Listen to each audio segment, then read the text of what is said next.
Social and emotional intelligence, I think, is used more to refer to adults who've adopted these core competencies and can manage their own emotional experience, and they're more aware of how that affects them in making decisions and maintaining healthy relationships.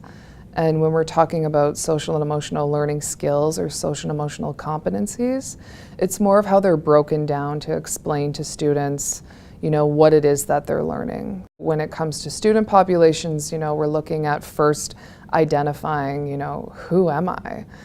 These are my feelings, these are my emotions, looking at the communities that they're involved in, sort of developing that social awareness, and then diving into how does my emotional experience affect my relationships? How does my emotional experience affect the decisions that I have to make outside of the classroom? So not just in terms of having good behavior in the classroom and relating to a teacher in a positive way, but when they leave the school walls and they're faced with something that's a social interaction, whether it be positive or negative, on their way home, they have those core competencies with them to help them navigate the ups and downs of daily life. Social emotional learning is no longer something that we can look at as a luxury, like an add-on. I think it needs to be part of what we're learning in classrooms, in every classroom from K to 12. And especially in today's society, right? There's so many demands from technology, the constant pervasive rings and dings and pings from all of these technological things that we carry around with us.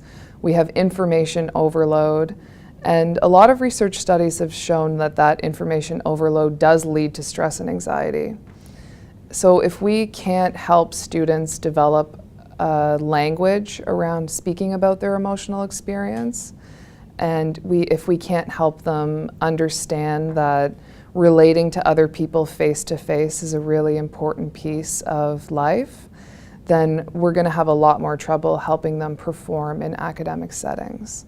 So beyond the classroom of math and science and geography and history and all of these subjects that are extremely important and will support them in being successful in their future lives, social and emotional learning competencies and developing a social and emotional intelligence is critical to life success as well.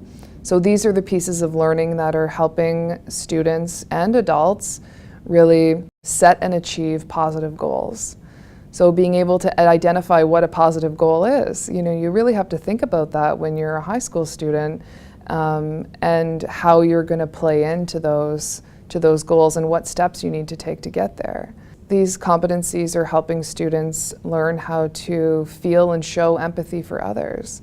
So developing compassion for one another and understanding that relationships will fluctuate and that, everyone plays a role in how they're managing and maintaining positive relationships.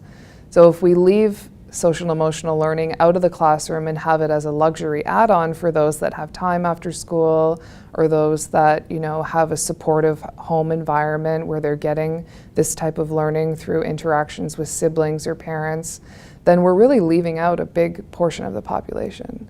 So by including it in classrooms from K to 12 and integrating it into programs at an in-depth level, where they're really understanding and have opportunities to practice these skill sets, is going to be more beneficial for teacher-student interaction, but also for students when they step outside of the classroom and they leave the walls of the high school and they go on to engage in whatever's next in life for them.